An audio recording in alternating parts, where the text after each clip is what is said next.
வணக்கம் நேயர்களே, நெற்றிக்கண் நிகழ்ச்சிக்கு உங்களை வரவேற்கிறோம். இன்றைக்கு நாம் விவாதிக்க இருக்கக்கூடிய தலைப்பு திமுக பவள விழா கூட்டணியையும் கொள்கையையும் உறுதி செய்யுமா அப்படிங்கிற தலைப்பில் தான் நம்ம விவாதிக்க இருக்கிறோம். இந்த விவாதத்தில் நம்முடன் பங்கேற்பதற்காக திராவிட முன்னேற்ற கழகத்தை சார்ந்த மதிவாணன், சிபிஎம்ஐ சார்ந்த திரு அருணன், அரசியல் விமர்சகர் திரு பொங்கலூர் மணிகண்டன், அரசியல் விமர்சகர் ரவீந்திரன் துரைசாமி, வலதுசாரி கருத்தாளர் திரு குமார், 5 விருந்தினர்களையும் வரவேற்று நிகழ்ச்சிக்கு செல்லலாம். வணக்கம் சார். சார் ரவீந்திரன் சார், எப்படி பார்க்குறீங்க இந்த பவள விழா கூட்டணி கூட்டத்தை? அதாவது இந்த மாதிரிப்பட்ட ஒரு விழா நடக்கும்போது கலைஞர், புரட்சி தலைவி, மக்கள் திலகம் எல்லாருமே நடத்தியிருக்காங்க.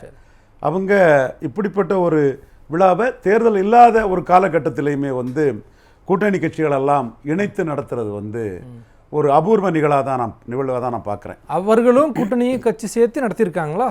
தேர்தல் காலகட்டத்தில் தேர்தல் பிரச்சாரம் இது அந்த நெருங்கி வரும்போது அந்த இதுக்குள்ளே அவங்க நடத்தியிருப்பாங்களே தவிர, சரி, சாதாரண காலகட்டங்களில் கூட்டணி கட்சிகளை அழைத்து நடத்தின மாதிரி என்னுடைய நினைவுக்கு எதுவுமே இல்லை. தங்கள் கட்சியை ப்ரொஜெக்ட் பண்ணி தாங்கள் பெரியவங்கிறதான் அதை காட்டுவாப்பில். இது ஸ்டாலின் இந்த இதை எப்படி பார்க்குறாருன்னா, ஒரு ஆன்டி பிஜேபிங்கிற ஒரு புள்ளியில் ஒரு காம்பினேஷன் கெமிஸ்ட்ரியில் ஒன்றிணைந்த கட்சிகளோட ஒரு வெற்றின்னு தான் அதை பார்க்குறாரு. ஏற்கனவே கோயம்புத்தூரில் நடந்த அதுலேயும் எல்லா கூட்டணி கட்சிகளும் கலந்துக்கிட்டாங்க. வெற்றி கூட்டம். ஆமாம், வெற்றி கூட்டம். அதில் வெற்றிக்கு அச்சாணி கூட்டணி தாங்கிறதையும் அவர் பதிவு பண்ணியிருந்தார். இந்த இன்னைக்கு ஒரு வாரமாக நடந்த சம்பவத்தில் கலைஞரோ மக்கள் திலகமோ புரட்சி தலைவியோ இருந்தால் விடுதலை சிறுத்தைகள் கட்சி அந்த கூட்டணிக்குள்ள தொடர்றதுங்கிறது சாத்தியக்கூறே. ஒரு மாசமாவே அந்த இதில் சாத்தியக்கூறே கிடையாது. But Stalin endurance is a virtual பொலிட்டிக்ஸ்ன்னு, சரி நம்ம கூட இருக்கிறாங்க, நம்ம கூட 3 எலெக்ஷன்ல ஜெயித்தாங்க, நம்ம கான்ட்ரிபியூட் பண்ணியிருக்கிறாங்க, அவங்கள நம்ம அரவணைச்சு கொண்டு போவோங்கிற அந்த பாணிக்குள்ள தான் அவர் அதை கொண்டு போறாரு. அவர் அத்தகைய ஒரு ஸ்டாண்ட் அவர் எடுக்கும்போது திருமாவளவனும் அதை இன்னைக்கு 2 நாளாக என்டால்ஸ் பண்ணி அதை பேசுறதும், இன்னைக்கு ஒரு புஸ்தக வெளியீட்டாளர் பேசுறதும் தெளிவாக தெரியுது. அப்போ ஸ்டாலின் ஒரு ப்ராக்டிக்கல் பொலிட்டிக்ஸுக்கு வராரு. ஒன் மேன் அப்ஷிப்புங்கிறது இன்னைக்குள்ள அரசியல் காலகட்டத்துக்குள்ள நமக்கு சரியா வராது. நம்ம திமுக பல அப்ஸ் அண்ட் டவுன்ஸை கண்ட கட்சி, பல தோல்விகளை பார்த்துருக்குது. அதில் கடந்த காலத்தில் கலைஞர்களின் தவறுகள்ல இருந்து படிப்பினையை பெறுறாரு. கலைஞர் சூழ்நிலைக்கு தக்கன கூட்டணியை கலைஞர் மாற்றிருக்காரு. அதுக்கு பல காரணங்கள் சொல்லலாம். அப்படி காரணம் சொல்லி தொண்டர்களை கன்வின்ஸ் பண்ணக்கூடிய திறமை கலைஞருக்கு இருந்ததுங்கிறதையும் நான் மறுக்க வரல. இப்போ 17ஆம் தேதி நடந்த கூட்டத்தில் இதுவரைக்கும் பெறாத வெற்றியை 2026 பெறணும் அப்படிங்கிற அந்த அறிவிப்பை வெளியிடுறாரு, ஒரு உறுதியேற்பு அப்படிங்கிறாரு. இப்போ இந்த கூட்டத்தின் மூலமாக எங்கள் கூட்டணி இதுதான் பயணிக்க போகுது அப்படின்ட்டு சொல்ல வராங்கிற கேள்வி கண்டிப்பாக அதை தான் அவர் சொல்ல போகிறாரு. அந்த வெற்றிக்கு அச்சாணி கூட்டணிங்கிறத அவர் சொல்லும்போது அந்த கூட்டணிங்கிற ஒரு லெஃப்ட் ஃப்ராண்டு ஜோதி பாசு தலைமையில் வெஸ்ட் பெங்காலில் இருந்தது இல்லையா, அதே மாதிரி ஒரு ஃப்ராண்டை தமிழ்நாட்டில் நம்ம கொண்டு போகணுங்கிறது இருக்கிறாரு. பட் ஸ்டாலின் தோற்கடிக்கப்பட முடியாதவர் அல்ல. ஸ்டாலினை தோற்கடிக்கணும்னா 1-to-1 கொண்டு வரலாம். இப்போ ஸ்டாலின் அவரை முன்னிறுத்தி 47% வாக்குகளை பெற்றிருக்கிறாரு. ஆல்மோஸ்ட் அவங்க புதுச்சேரி உட்பட 40 இடங்களையும் வெற்றி பெற்றிருக்கிறாப்புல. மற்ற எதிரணி பிரிஞ்சு போய் கிடக்குறாங்க. அதிமுக அணி, அதிமுக, தேமுதிக, புதிய தமிழகம் 23% வாக்கெடுத்திருக்கிறாங்க. என்டிஏ தேசிய ஜனநாயக கூட்டணி 18% வாக்கெடுத்திருக்கிறாங்க. நாம் தமிழர் சீமான் 8% வாக்கெடுத்திருக்கிறாப்புல. இவங்க எல்லாமே சேர்ந்து 49% வாக்கெடுக்கக்கூடிய ஒரு சூழ்நிலையில் 67 பெருந்தலைவர் காமராஜருக்கு எதிராக, காங்கிரஸுக்கு எதிராக பெருஞ்சர் அண்ணா பெருந்தகையும் முதறிஞர் ராஜாஜியும் கொண்டு ஒரு 1-to-1 கொண்டு வந்தா இதை வீழ்த்த முடியுங்கிற ஒரு சூழ்நிலையை பார்க்கலாம். அந்த 1-to-1 யாரா இருக்கிறாங்க? 1-to-1 பெரிய சிக்கல். ஓகே, இபிஎஸ் இல்லையா? அப்போ எல்லாருமே இணையதுல பெரிய சிக்கல் அது இருக்கு 1-to-1ல. இப்போ பாஜக என்ன நினைக்கிறாங்க, நம்ம பார்லிமெண்ட்ல 18 வந்துட்டோம், அது பார்லிமெண்ட் தான், அசம்பிளி இல்லைங்கிற கருத்தை வெளியே இருந்து பலரும் சொன்னாலும் கூட பாஜக தலைமை நம்ம தெளிவாக போனோம்னா நம்ம தெலுங்கானா மாதிரி, ஒரிசா மாதிரி ஏறி வந்துட முடியும். அதனால பார்லிமெண்ட்லயும் அசம்பிளியும் நம்ம தனியா போனோம்னா அசம்பிளி ரிசல்ட்டையும் பிரிச்சு சொல்றாங்க. பாருங்க, இத்தனை அசம்பிளியில நாங்க 2வது இடம் வந்திருக்கோம், எஸ் டி நகர்ல 2வது இடம் வந்திருக்கோம் அப்படின்லாம் அடுக்குறாங்க. கண்டிப்பா அந்த செக்மெண்ட் வைஸ் அவங்க பார்த்து தான் அதை சொல்றாங்க. குறிப்பா city, town south, upper south, Kongu இதுலலாம் நல்லா வந்திருக்காங்க. நார்தன் பெல்ட்ல பாமக இல்லைன்னா என்டிஏ இல்லைங்கிற அந்த சூழ்நிலையை நம்ம காலேஜ் அதையும் நம்ம மறுக்க முடியாத நிலைமையில தான் இருக்குது. பட் அவங்க பார்லிமெண்ட் தான் அவங்களுக்கு முக்கியம். ஸோ அவங்க 2026 சட்டமன்றத்தை தனிச்சு நின்று நம்ம ஒரு நம்பிக்கையை ஏற்படுத்தி பார்லிமெண்ட்ல நம்ம அதை பெருசா பண்ணலான்னு நினைக்கிறாங்க. நாம் தமிழர் சீமான் கடுமையான திமுக எதிர்ப்பை பண்ணக்கூடியவர். ஜெயலலிதாவுக்கு எதுக்கு 1.5 ஏக்கர்ல நினைவிடம், எங்க அண்ணன் சிவாஜிக்கு உள்ள சிலை அகற்றின ஜெயலலிதாவுக்கு என்னத்துக்குன்னு சரியா தப்பாங்கிறதுக்குள்ள நான் வரல.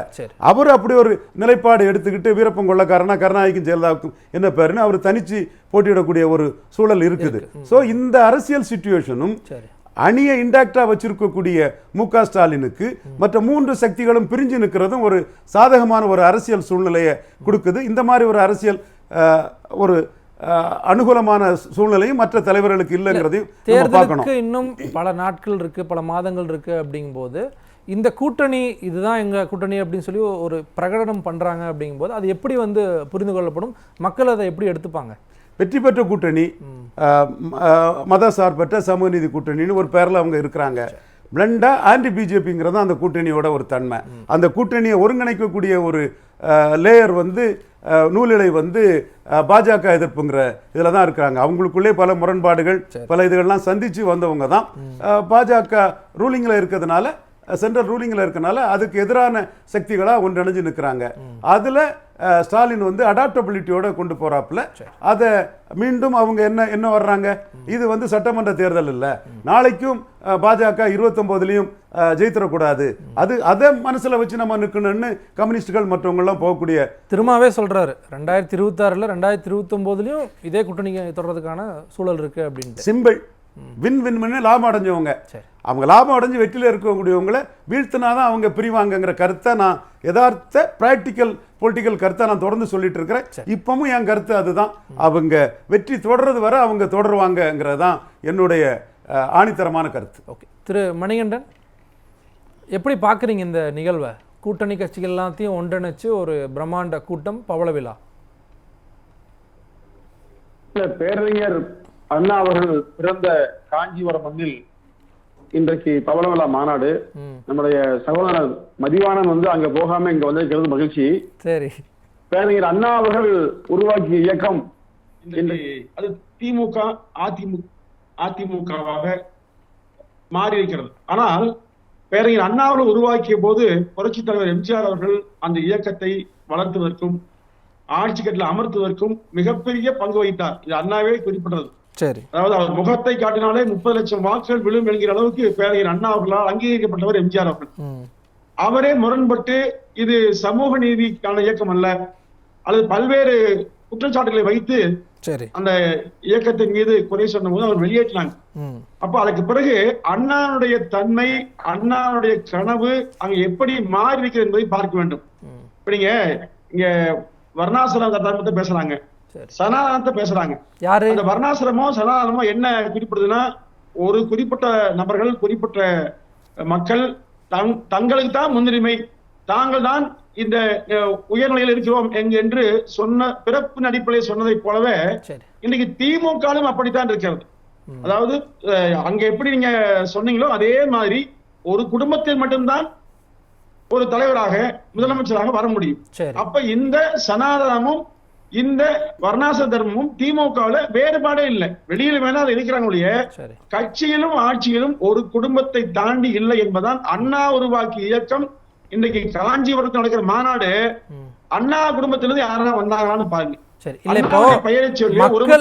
மக்களுடைய ஆதரவு, மக்கள் தொடர்ச்சியான ஆதரவு கொடுக்குறாங்க அப்படிங்கறதுனாலதான் இவ்வளவு ஸ்டாண்டர்டா நாங்க நிக்கிறோம் அப்படிங்கறத அவர்கள் வந்து நீங்கள் வைக்கக்கூடிய கேள்விக்கு சொல்லக்கூடிய ஒரு பதிலா தொடர்ச்சியா இருக்கு.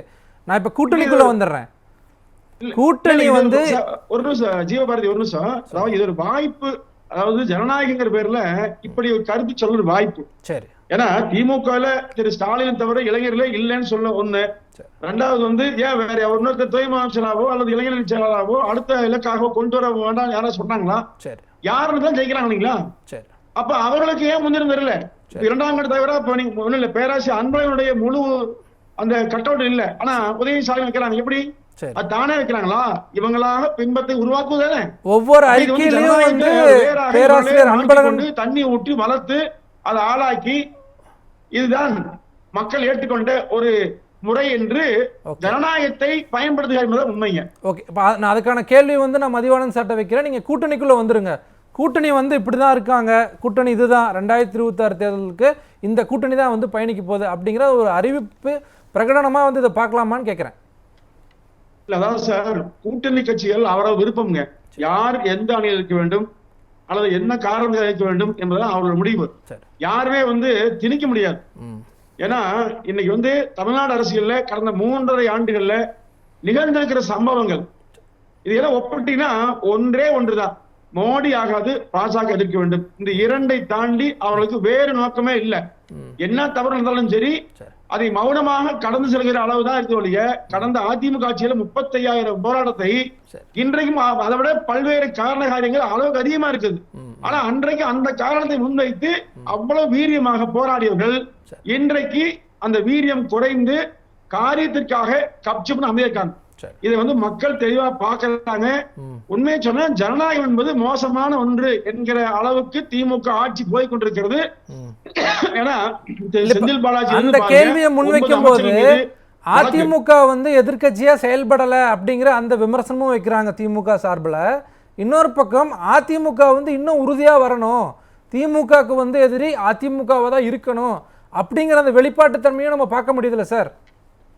ஜீவபாரதி சார், ஒண்ணும் இல்ல, மூடு டாஸ்மார்க்கை மூடு, ஊத்தி கொடுத்த உத்தமைக்கு போயசியல் உல்லாசம் பாட்டு பண்ணாரு இல்லைங்களா?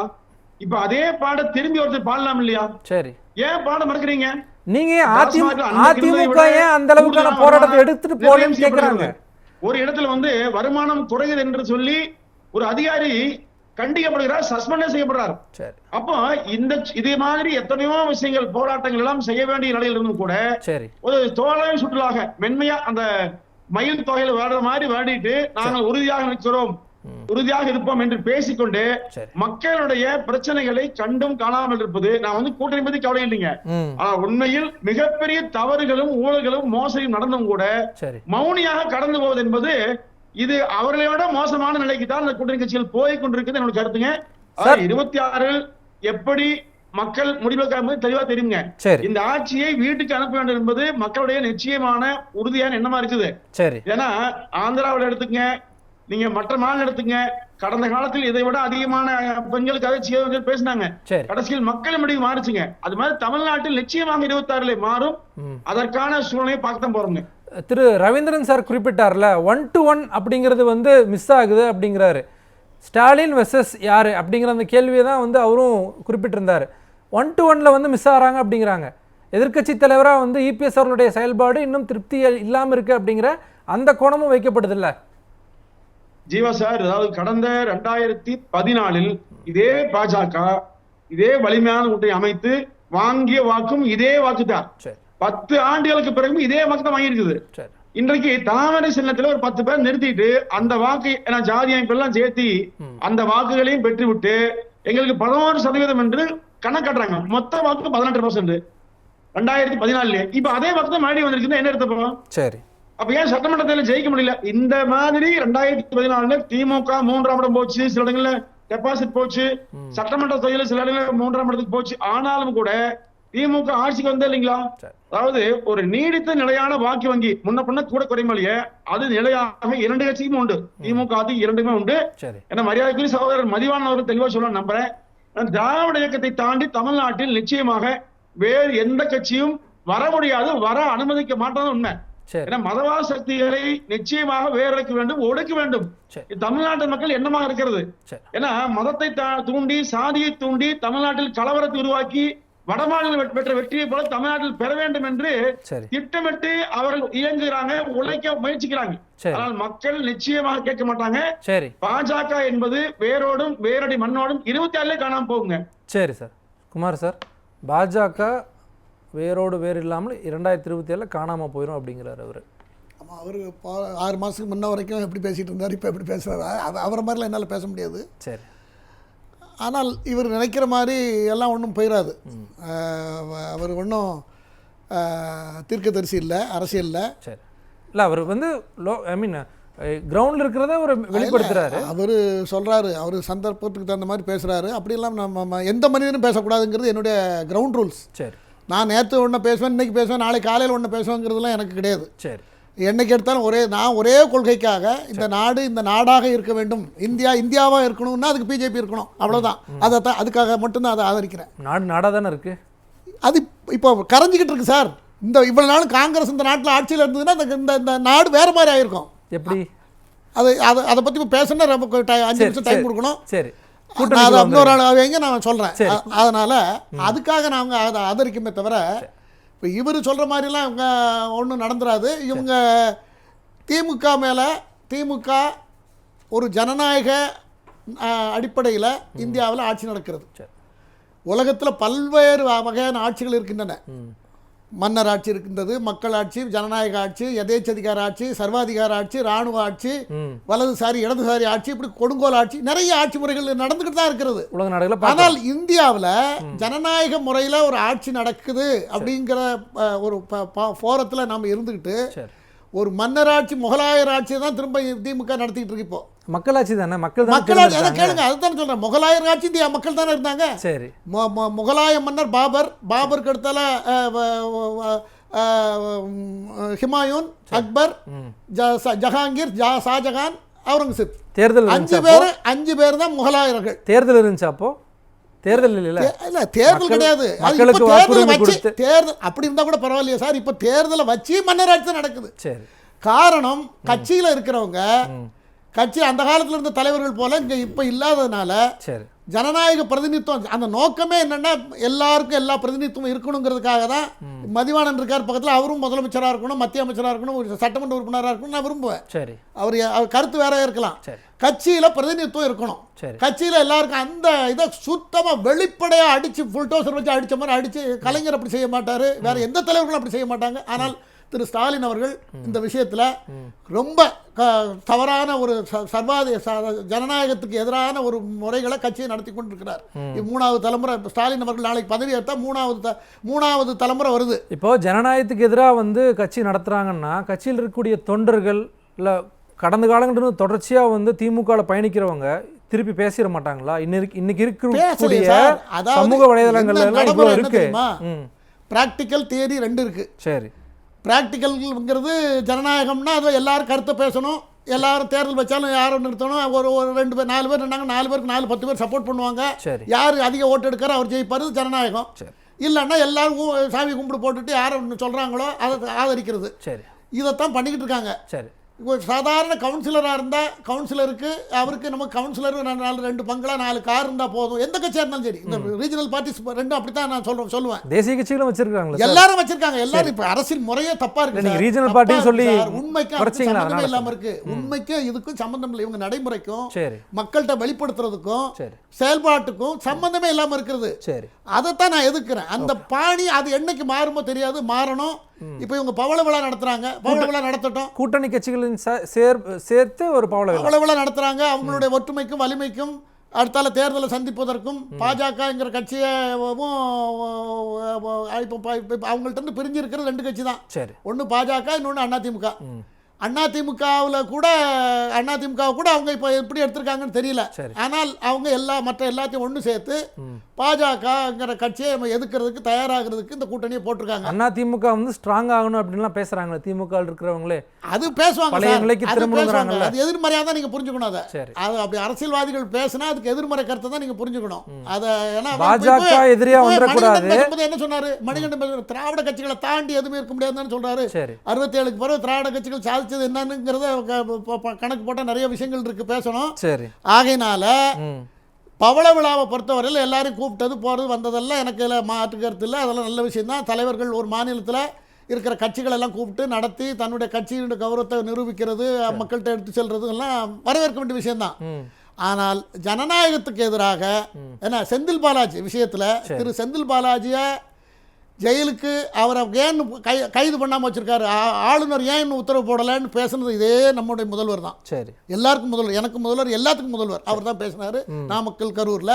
ஆனால் அதுக்கப்புறம் அவர் அங்கிட்டு கட்சி இடத்த மாறி டிடிவிட்ட போயிட்டு பிறகு டிஎம்கே வந்து அப்புறம் அவருக்கு 3 தேர்தலில் ஜெயித்து 3 பொறுப்பு, முக்கியமான பொறுப்பு அவருக்கு கொடுத்து அதுக்கப்புறம் அது கோர்ட்டில் பணம் வாங்குறத ஒத்துக்கிட்டு கேஸை காம்பவுண்டிங் பண்ணி கடைசியில் அதில் ஒரு சிலர் கோர்ட்டுக்கு போய் அந்த கேஸ் விசாரணை நடந்து இப்போ கைதாகி இப்போ உள்ளே வந்திருக்கார். அவருக்கு எதுக்கு இவ்வளோ வரவேற்பு கொடுக்கணும்?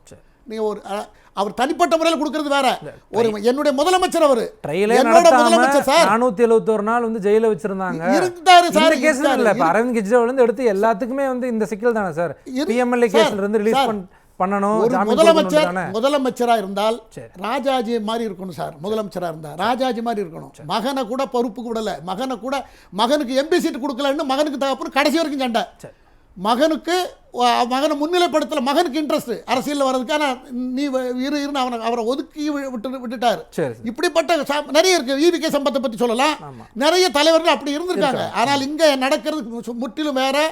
இது அந்த கட்சியில் உள்ளவங்க அவங்க வெளிப்படுத்தாதான் நான் வெளிப்படுத்தியிருக்கேன், அவ்வளோதான். சரி சார், அது எனக்கு ரொம்ப வருத்தம். அந்த வகையில் நான் அருணன் சார்ட்ட போய்ட்டுறேன். திரு அருணன் சார், வணக்கம். வணக்கம். எப்படி பார்க்குறீங்க இந்த ஒரு பவள விழாவை? கூட்டணி கட்சிகள் எல்லாத்தையும் சேர்த்து ஒரு பவள விழா வந்து தற்போது திமுக நடத்திட்டு இருக்காங்க. இல்ல, இந்த கூட்டணி அப்படி கொஞ்சம் கலகலத்து போகாதான்னு பாஜக ரொம்ப ஒரு நப்பாசை. குமாருடைய பேச்சிலே நீங்க பார்க்கலாம், அவருடைய பாஜக ஆதரவாளர். அதனாலதான் அவர் கடந்து பொறுமிக்கிட்டு பேசுறாரு. இவங்க பாஜக ஆதரவாளர் பாஜகவை பத்தி அதனுடைய ஜனநாயகத்தை பத்தி எல்லாம் கொஞ்சம் அவரு தயவு செஞ்சு ஜனநாயகத்தை பத்தி பேசுக்கு முன்னாடி கொஞ்சம் யோசிக்கணும். 10 ஆண்டுகள் ஆட்சியில இருந்துட்டு இதே மோடி மக்கள்கிட்ட வந்து எனக்கு 400 சீட்டு கொடுங்க, நான் சகலத்தையும் தலைகீழா மாத்தணும் என கேட்டாரு. இருந்த 300 சீட்லயும் ஒரு 60 சீட்டை வெட்டி இருந்த தனிப்பெரும்பான்மையை இழக்க வச்சு அந்த கட்சியை அப்படி உட்கார வச்சாங்க. ஒரு ஜனநாயக உணர்வு இருந்திருக்குமே, ஆனால் மோடி என்ன பண்ணிருக்கணும்? தோல்விக்கு தான் பொறுப்பேற்று மீண்டும் பிரதமராக இருக்க கூடாது. கொஞ்சம் கூட வெக்கம் இல்லாம கூச்சம் இல்லாம பழையபடி பிரதமர் ஆயிட்டார். இல்ல அது இவங்கெல்லாம் வந்து நம்ம கிட்ட இங்கே தமிழ்நாட்டுல வந்து இப்போ கூட்டணியில இருக்கக்கூடிய கட்சிகள்லாம் சேர்ந்து ஒரு பிரதமரை தேர்ந்தெடுக்கிறாங்க. அவர் வந்து ஒரு தலைவராக இருக்காருங்க போது பிரதமரை திரு மோடி அவர்கள் வந்து உட்கார வைக்கிறாங்க. திமுகக்குள்ள வருவோம், இங்க தமிழ்நாட்டுக்குள்ள வருவோம். திமுக கூட்டணியில் இருக்கக்கூடிய கட்சிகள் ரொம்ப சைலண்டா இருக்காங்க. எந்த பிரச்சனை நடந்தாலும் பெரிய அளவில் எதிர்ப்பே தெரிவிக்கிறது இல்லை. அந்த விமர்சனத்தை திரு மணிகண்டன் வச்சாரு. தொடர்ச்சியான விமர்சனமா இருக்குல்ல சார்? அதுக்கு வர்றேன். ஏங்க இப்பதானே பாஜக ஆதரவாளர் எவ்வளவு நீட்டி முழங்கினாரு, நீங்க அதை பூரா அனுமதிச்சீங்களே. அப்ப அதுக்கு நான் பதில் சொல்லணும். இந்த கேள்வியை சேர்த்துக்கிங்க, அவ்வளவுதான். கண்டிப்பா வர்றேன். அதுக்கு முன்பு இவர் எவ்வளவு நேரம் பேசினாரு? பேசுங்க. தமிழ்நாட்டுல ஜனநாயகமே இல்ல. பேசுறது யாரு? பாஜக ஆதரவாளரு. சரி, கொஞ்சமாக நாணயம் இருந்தால், ஜனநாயகத்தின் மீது நம்பிக்கை இருந்தால், தனிப்பெரும்பான்மை தன்னுடைய தலைமையிலே ஆட்சி நடத்தி தேர்தல் பிரச்சாரம் நடத்தி அந்த தனிப்பெரும்பான்மை இழந்ததற்கு தானே பொறுப்பு என்று ஒப்புக்கொண்டு பிரதமர் பதவியிலிருந்து விலகி இருக்க வேண்டாமா மோடி?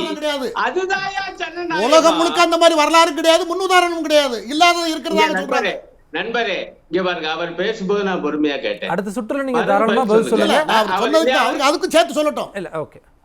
இதான் எனக்கு வேலை. நீங்க வாத்தியார நீங்க சொல்ல கேட்கறதுக்குள்ள நான் பதில் இங்கே வருங்க சார். நீங்க தொடருங்க அருணன் சார், நீங்க தொடருங்க. நீங்க பேசிட்டீங்க, அது அடிப்படை நான் கேட்க, அதுக்கு பிறகு நீங்க பேசுங்க. இவர் குறுக்க வந்து கேட்பாரு. நான் சார் அருணன் சார் நீங்க தொடருங்க. நான் அடுத்த சுற்றுலா கேள்வி தயவு செஞ்சு அவரை கண்டோம். எனக்கு தெரியும் பாஜக ஆதரவாளர். இல்ல நீங்க பேசுங்க, நீங்க பேசுங்க. அதனாலதான் கேட்கிறேன், ஜனநாயகத்தை பத்தி பேசுவதற்கு பாஜக ஆதரவாளர்களுக்கு யோக்கியதை இல்லை. இதுதான் முதல் பாயிண்ட். இன்னும் கூட நான் சொல்லுவேன், இவங்க எல்லாம் ஜனநாயகத்தை பத்தி பேசுறாங்க. பாஜக ஆட்டி படைக்கிற RSS. உலகத்துல எங்கேயாவது இந்த கூத்து இருக்குமாங்க ஐயா? ஒரு அரசியல் கட்சிக்கு அணி இருக்கும், வாலிபர் அணி, மாணவர் அணி அப்படின்னு. ஆனால் ஒரு அரசியல் கட்சிக்கு RSSக்கு ஒரு அரசியல் அணி தெரியுங்களா ஐயா? இந்த ஜனசங்கத்தை உருவாக்குனது RSS. 1980 இந்த பாஜகவை அதை மாத்தினது RSS. இப்ப கூட கேரளாவில் பாஜகவும் RSS சேர்ந்து கூட்டம் போடுது. இது என்ன ஜனநாயகம்? தேர்தல் காலகட்டங்கள்ல இதுல ஒரு கேள்வி. தேர்தல் காலகட்டங்கள்ல நட்டா அவர்கள் என்ன சொன்னாரு? பாஜக வளர்ந்துருச்சு, RSS உடைய தயவு தேவையில்லை அப்படிங்கிற அளவுக்கு ஒதுங்கி வந்துட்டாங்கல்ல.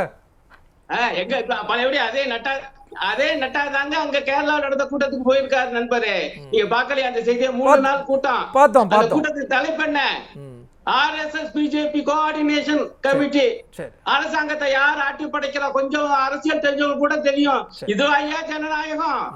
சரி, இப்ப நான் வர்றேன். இப்ப அதிமுக நண்பரு அவர் வந்து அதிமுக ஆட்சி காலத்துல எத்தனை ஆயிரம் போராட்டங்கள் நடந்துச்சு அப்படிலாம் அவர் சொன்னாரு. இப்பவும் பாருங்க, இப்ப அவங்க எதிர்கட்சி ஆயிட்டாங்க. அவங்க எல்லாம் போராட்டங்கள் நடத்தினர். ஆக்சுவலா நாங்க நடத்திட்டு இருக்கோம் தோழமை கட்சிகள். நீங்க ரொம்ப சைலண்டா இருக்கீங்க அப்படிங்கிறாங்க. அதைத்தான் சொல்ல வர்றேன். ஏங்க, ஒவ்வொரு எங்களுடைய கட்சி போராட்டம் நடத்துது. சில விஷயங்களை தெளிவாக நாங்க என்னுடைய மாற்று கருத்தை வெளிப்படையாக அறிக்கை மூலம் தெரிவிக்கிறோம். தொழிலாளி வர்க்கம் போராடுது. இப்ப கூட சாம்சங் இதுல அங்க போய் எங்க கே. பாலகிருஷ்ணன் கட்சியின் மாநில செயலாளர் அந்த போராட்டத்துக்கு ஆதரவாக, ஆட்சியில இருப்பது திமுக என்று நாங்க பார்க்கல, தொழிலாளிகள் அங்கே போராடிக்கிட்டு இருக்காங்க, அது நியாயமான கோரிக்கை, அந்த நிறுவனத்தை எதிர்த்து. ஆகவே அங்க போய் நின்று பேசுறாரு. எங்க எடப்பாடியார் போனாரா அந்த பக்கம் எட்டி பார்த்தாரா? அதாவது எதிர்கட்சியாக வேலையை செய்யலங்க அதிமுக. அதிமுக இன்னைக்கு பல்லாயிரம் போராட்டங்கள் நடத்த அவங்களை யாராவது நடத்த வேண்டாம் அப்படின்னு சொல்றாங்களா? இங்க கூத்து என்ன வரக்கடா, எங்களை பார்த்து தோழமை கட்சிகளை பார்த்தா, ஐயா நீங்க கொஞ்சம் கூடுதலா போராட்டங்கள் நடத்தியா, இப்படி ஒரு எதிர்கட்சி சொல்லாங்களா? ஐயா உங்களுக்கு தானையா 60 இடங்கள் கொடுத்து எம்எல்ஏ சீட்டு கொடுத்து சட்டசபையில உட்கார வச்சிருக்காங்க. திமுக எதிர்ப்பு வாக்குகளை பெற்று வந்திருக்கீங்க. எவ்வளவு வீரியமா நீங்க போராடுங்க ஐயா. அதை விட்டு எங்களை வந்து கேட்டா இது என்ன ஒரு நியாயம்? மூணாவது பாயிண்ட் நான் மீண்டும் கேட்கிறேன் அதிமுக கிட்ட. ஆதி காலத்துல இருந்து நீங்க நல்ல வேலைக்கு போய் சொல்லிட்டீங்க, பாஜகவோட ஒட்டுமில்லை உறவுமில்லை. எடப்பாடியார் சொல்றாரு, வருகிற சட்டமன்ற தேர்தலிலும் இல்லை என்று ஏற்கனவே சொல்லியிருந்தார், இப்பவும் சொல்றாரு. நான் அதெல்லாம் ஏற்கிறேன். ஆனா நான் என்ன கேட்கிறேன்னா, போராட்டம்னு மாநில அரசு தப்பு பண்ணா போராடணும்னு பேசுறீங்களே, ஒன்றிய அரசு தப்பு பண்ணா அது போராடக்கூடாதுங்களா ஐயா? இங்க உலகத்துல எங்கேயாவது இருக்குமா ஐயா ஒரே நாடு ஒரே தேர்தல்? இன்றைக்கு மோடி அமைச்சரவை அதை ஏற்றுக்கொண்டிருக்கியா? போன வாரம் முதல்ல ஆதரிக்கிற மாதிரி தான் இப்ப ஏத்து கூட எடப்பாடியார் அறிக்கை விட்டார்தான் என் ஞாபகம். அதை ஏத்து இப்ப நேரம் போர்க்குரல் எழுப்பி இருக்க வேண்டாமா நம்ம எடப்பாடியாரு? இந்த நாட்டுல அரசியல் சாசனம் தெளிவா சொல்லுது, இது மதச்சார்பற்ற அரசு, குடியரசு. சரத்து 25 சொல்லுது, ஒவ்வொரு குடிமகனுக்கும் எந்த ஒரு மதத்தையும் பின்பற்ற, கடைபிடிக்க, பரப்ப உரிமை உண்டுன்னு. ஆனா இந்த நாட்டுக்கு அந்த மதச்சார்பற்ற குடியரசு என்கிற கோட்பாடே கூடாது, ஐரோப்பிய சிந்தனை என்று தமிழ்நாட்டு ஆளுநர் பேசுறாரு. அந்த ஆளுநரை கண்டிச்சாராயா எதிர்கட்சி தலைவர்? என்னங்க கூத்தா இருக்குது? அப்ப எதுக்கிறது? மாநில அரசு, நீங்க மாநில அரசு தப்பு பண்ணா எதிர்க்கடா, வேணாம்னு சொல்லல. ஆனால் நீங்க தான் பாஜகவோட இல்லையே, முட்டு இல்லை, உறவு இல்லை. வருகிற சட்டமன்ற தேர்தல் சொல்லி 2 ஆண்டுகளுக்கு முன்பு இப்பவே அறிவிச்சிட்டீங்களே, ஏன் ஆளுநரை கண்டிக்கல நீங்க? சரி, அது இவங்க பேசல. என்னங்க நியாயம்? எனக்கு ஒண்ணு புரியல. நான் மீண்டும் சொல்கிறேன், தயவு செய்து ஒட்டுமொத்தமாக இந்தியா முழுமைக்கு மிகப்பெரிய ஆபத்து வந்திருக்கு. அண்ணாவின் பெயரால் கட்சி, அண்ணா திராவிட முன்னேற்ற கழகம், அண்ணா உருவாக்கிய திமுகவினுடைய பவள விழா இது. அப்கோர்ஸ் நடுவுல 72ல எம்ஜிஆர் தனியாக அண்ணா பெயர்ல உருவாக்கிட்டார். ஆனால் அண்ணாவுடைய மிக முக்கியமான கோட்பாடு இந்த மாநில சுயாட்சி. நம்ம மாநில சுயாட்சி கேட்கிறோம், ஆனா மோடி அரசு மாநிலத்தையே ஒழிச்சு கட்டுது. 5 வருஷம் ஆச்சுங்க ஜம்மு காஷ்மீருடைய மாநில அந்தஸ்து இந்த மோடி பறிச்சு. 5 வருஷம் ஆச்சு. இப்ப தேர்தல் நடந்திருக்கு, மாநில சட்டமன்றத்துக்கு தேர்தல் நடக்கல, யூனியன் பிரதேசத்துக்கு தேர்தல் நடத்திருக்கு. அதனுடைய அசம்பிளி. உலகத்துல எங்கேயாவது இந்த குடும்பம் உண்டா? இப்பதான் வந்து அதிகப்படியான மக்கள் வந்து எந்த விதமான பயமும் இல்லாம வந்து வாக்களிக்கிறாங்க அப்படிங்கிற அந்த வாதத்தை முன்வைக்கிறாங்க பாஜக. எப்படி அப்ப மாநிலத்தை பறிச்சாத்தான் நீங்க வந்து அது பயம் இல்ல, முன்புல அப்புறம் பயம் இல்ல, பயத்தோடய வாக்களிச்சாங்க. ஏங்க இவங்க கூட்டணி ஆட்சியில் அங்க நடத்தினாங்க ஜம்மு காஷ்மீரோட. அங்க இருக்கக்கூடிய மாநில கட்சியோட யாருங்க கடைசியா கூட்டணி ஆட்சியில இருந்தது? அப்ப யாருங்க இப்ப பயம் இல்லாம தானங்க அப்போ வாக்களிச்சாங்க. அப்ப மட்டும் ஓட்டு வாங்கிட்டு கூட்டணி ஆட்சியில் அதே கட்சிகளோட உட்கார்ந்து இருந்தீங்க, மாறி மாறி வெக்கம் இல்லாம. இங்க ஒரு மாநிலத்தை பறிக்கிற உரிமை எப்படிங்க நீங்க எடுத்துக்கிட்டீங்க? சொன்னீங்களா தேர்தலுக்கு முன்பு 370வது பிரிவை நீக்குவோம்னு சொன்னீங்க, அதையாவது நான் ஒப்புக்கொள்வேன். ஆனா நாங்கள் ஆட்சிக்கு வந்தால் ஜம்மு காஷ்மீர் மாநிலத்தை ஒழிப்போம் என்று மக்களிடம் நீங்க சொன்னீங்களா? இது எவ்வளவு கொடூரமான பாசிச சிந்தனை. இவங்க எல்லாம் ஜனநாயகத்தை பத்தி பேசலாமா? பாஜக ஆதரிக்கிறவங்க எல்லாம். குமார் சார் வந்து குறுக்கிடுறார். மாநில அந்தஸ்தை பறிச்சது. குமார் சார் குறுக்கிடுறார். ஒரே நிமிஷம். ஆர்டிகல் 370 ஜம்மு காஷ்மீர் இந்தியாவின் ஒருங்கிணைந்த பகுதி என்று ஹரிசிங்கோட ஒப்பந்தத்தில் கையெழுத்தானதுனால நீதிமன்றமும் அதை உறுதிப்படுத்தி இருக்கிறது. ஏற்கனவே இந்த 370 கொண்டு வரும்பொழுது அம்பேத்கருக்கு உடன்பாடு இல்லாத விஷயம் அது அருண் சாருக்கு தெரியாமல் இருக்க முடியாது. ரெண்டாவது இப்போ இந்தியாவோட தான் அது இணைக்கப்பட்டிருக்கிறது. இந்தியாவில் உள்ள எல்லா மாநிலத்திலும் உள்ளவர்களும் அங்கே குடியேறலாம், அங்கே இருக்கலாம், அவங்க இங்கே வரலாங்கிற மாதிரி தான் இப்போ விசேஷ அந்தஸ்தை எடுத்திருக்காங்க. முன்னாடி இருந்து இந்தியா தேர்தல் நடக்க போகுது. முன்னாடி இருந்து இந்தியா கூட தான் சார் இருக்கு. இந்தியா கூட இருக்கிறது வேற, ஸ்பெஷல் அந்தஸ்துங்கிறது வேற. சரி. ஆகையினால இப்போ தேர்தல் நடந்ததுக்கு அப்புறமும் மாநில அந்தஸ்து அதற்கான வழிமுறைகள் செய்யப்படும் என்று சொல்லப்பட்டிருக்கிறது. அந்த கேள்வி அதனால அது ஒன்று. ரெண்டாவது இன்னொன்று சொன்னார். திமுக திராவிட கழகம் 2 இருக்கு. திராவிட கழகத்திலிருந்து தான் திமுக வந்தது. திராவிட கழகம் கூட்டத்துக்கு திமுகவும் போவாங்க, திமுக கழகம் போடுற கூட்டத்துக்கு திராவிட கழகத்திலிருந்து போவாங்க. இதுக்கு ஒரு பெரிய சூத்திரம் ஃபார்முலாவோ இதுக்கு ஒரு விஷத்தன்மையான ஒரு கருத்தையோ சொல்ல வேண்டிய அவசியம் இல்லை. ஆர்எஸ்எஸ் வந்து கலாச்சார அமைப்பு தான். அது ஆரம்பிக்கப்பட்டது, அது ஒரு பேட்ரியாட்டிக் இன்ஸ்டிடியூஷன். இளைஞர்களை நல்ல ஒழுக்கம் உள்ளவர்களை உருவாக்குறது மட்டும்தான் அதனுடைய வேலை. அதுல வரக்கூடிய ப்ராடக்ட் வந்து கவர்மெண்ட்டுக்கு அரசியல் கட்சி 80க்கு பிறகு பாரதிய ஜனதாவில் வந்திருக்கிறது. அதனால அதுக்கு இதுக்கு இருக்கிற தொடர்புக்கு ஒரு தவறான விமர்சனம் கொடுக்க வேண்டிய அவசியம் இல்லைன்னு சொல்றேன் சார். உங்க பதில் அருண் சார். இல்ல முடிச்சிடுறேன் பாருங்க. அவர் பேசும்போது பொறுப்பு நான் கேட்ட கேள்விக்கு பதில் இல்ல. 370க்குள்ள கூட நான் வரல. அது நீங்க ஒழிப்போம்னு சொன்னீங்க, நான் அதை கூட மறுக்கல. மாநிலம் என்பதே இல்லாம ஆக்கும்னு எப்பயா சொன்னீங்க? இது எவ்வளவு கொடூரம். மாநில அந்தஸ்து வரப்போறது சார். இப்ப தேர்தல் முடிஞ்ச பிறகு அதானே நடக்கும். நீங்க அதை புரிஞ்சுக்கலையா சார்? ஒவ்வொன்றுக்கு பதில் சொன்னா ஒரே நிமிஷம். அதுக்கு பிறகு பதில் சொல்லு. இப்ப நான் பேசும்போதெல்லாம் சரி, ஓகே ஓகே, நீங்க தொடருங்க, முடிச்சிருங்க. நீங்க தொடருங்க. நான் சொல்லுவது என்பது 5 வருஷமாக ஒரு மாநிலமா இருந்தது, மாநிலம் இப்ப இல்லாம 5 வருஷம் ஆயிடுச்சு. பொய் வாக்குறுதி கொடுத்துக்கிட்டு இருக்காங்க. நீ நாளைக்கு இவங்க மீண்டும் மாநில அந்தஸ்து தருவாங்கிறதுக்கு எந்த ஆதாரமும் இல்ல. மாநில அந்தஸ்தை பறிச்சதே பாசிச சிந்தனை. அது ஆர்எஸ்எஸ் உடைய நிலைப்பாடு. ஆர்எஸ்எஸ் வேற கலாச்சார அமைப்பா. இப்ப ஆர்எஸ்எஸ் காரர்களே ஒப்புக்கொள்ள மாட்டாங்கய்யா. ஆர்எஸ்எஸ் உருவாக்குனதுதான் ஜனசங்கம், அது உருவாக்குனதுதான் பாஜக. பச்சை பிள்ளைக்கு கூட தெரியும். அதை கூட மறைச்சு பொய் பேசுறாரு இந்த குமார். ஓகே சார், முடிச்சிருக்கேன். மதிவாணன் சார், இந்த கூட்டம் எதற்காக அப்படிங்கிற ஒரு பார்வை இருக்குது. அதே போல் பல்வேறு கேள்விகளை வந்து திரு குமார் அவர்களும் திரு மணிகண்டன் அவர்களும் முன் வச்சிருக்காங்க. உங்களுடைய பதில்? மணிகண்டன் வந்து விரக்தியோட வெளிப்பாடில் என்ன பேசணும் இல்லாமல், சப்ஜெக்ட்டுக்கே சம்மந்தம் இல்லாமல், தலைப்புக்கும் சம்மந்தம் இல்லாமல் அவர் பாட்டுன்னு அவர் விரக்தி. தயவு செஞ்சு எங்கேயா காசி ராமேஸ்வரன் போயிட போகிறீங்க மணிகண்டன். தயவு செஞ்சு இந்த இடத்துல வந்து விவாதம் பண்ணீங்கன்னா நல்லா இருக்கும். இருங்க மணி கொஞ்ச நேரம் இருங்க. நான் இல்லை, நீங்கள் பேசும்போது அமைதியாக இருந்த நீங்க அதே மாதிரி கேளுங்க. ஒரு நிமிஷம் பேசுறேன். ஓகே. அதாவது எதிர்கட்சி தலைவரா இருந்து ஒரு செயல்பாடை பத்தி பேசுனீங்கல்ல, நாங்க எங்க நிலைமையை பாருங்களேன். தயவு செஞ்சு நீங்க எதிர்கட்சியா செயல்பாடுங்கன்னு நாங்க கூப்பிடுற அளவுக்கு உங்க செயல்பாடு இருக்கு. இதை நீங்க உணரணும். நாங்க எதிர்கட்சியா இருக்கும் போது நாங்க பண்ண போராட்டத்தில் இந்த நாடு மறந்துருக்காது. சிஐஏ சட்டமாக இருக்கட்டும், வேளாண் சட்டங்களா இருக்கணும், இல்ல அக்னிபாத் திட்டங்களுக்காக இருக்கட்டும், இதுக்கெல்லாம் எதிர்கட்சியா இருந்து திமுக என்ன செயல்பட்டுது அப்படின்றத கொஞ்சம் யோசிச்சு பார்க்கணும். இந்த சட்டம்லாம் யாரால கொண்டு வரப்பட்டது? எடப்பாடி பழனிசாமியோட தயவுல ஓட்டளிச்சு நீங்க இந்த நாட்டு மக்களுக்கு துரோகம் பண்ணது யாரும் மறந்துருக்க மாட்டாங்க. உணவு பாதுகாப்பு மசோதா, உதயமின் திட்டம், அதே மாதிரி வேளாண் சட்டம், அக்னிபாத் திட்டம், ஆர்டிகல் 370, முத்தலாக்கு சட்டம், இதெல்லாம் இந்த நாட்டில் கொண்டு வரப்பட்டதுக்கான ஒரே காரணம் மோடியோட நீங்க செய்து இந்த மக்களுக்கு செய்த துரோகங்கள். இந்த நாட்டில் இருக்கிற 140 கோடி மக்களுக்கு செஞ்ச துரோகம். அதனால நீங்க வந்து தயவு செஞ்சு பேசக்கூடாது முதல்ல. ரெண்டாவது, குமாரண்ணனுக்கு ஒன்று சொல்லணும். ஏதோ என்ன சொன்னாரு, மன்னர் ஆட்சி பத்தி பேசுறாரு. நாங்க என்ன கேட்குறோம்னா, மன்னர் ஆட்சியை பத்திலாம் மோடி பேசலாமா, பிஜேபி பேசலாமா?